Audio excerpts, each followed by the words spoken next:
Hello mga katropa, magandang gabi.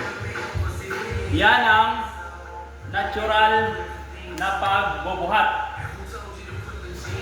Still avoid using the steroid chemical. Kasi ang steroid, maraming mga tropa ang nag-prove 3 years lang sa pag-inom o pag-take injection yan ng steroid. Gano'n na ang isang nagbubuhat. Kaya panatilihin po na maging natural lang.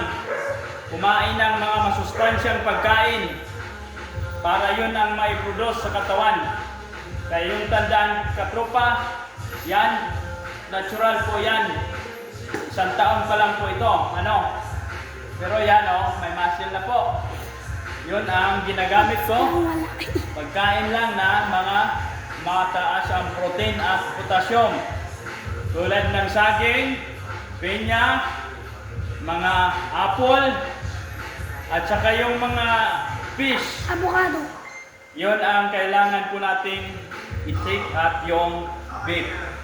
Yan. So yung tropa, tandaan po yun para wala tayong problema. Gumanda nga ang katawan, matindi namang sakit ang nakukuha dahil sa paggamit ng ganon. Kaya magtiis-tiis lang po tayo. Maabot naman ang gusto nating maabot. Magkaroon naman ng muscle. Okay, yan lang po katropa, no? Ingat-ingat po tayo. Okay.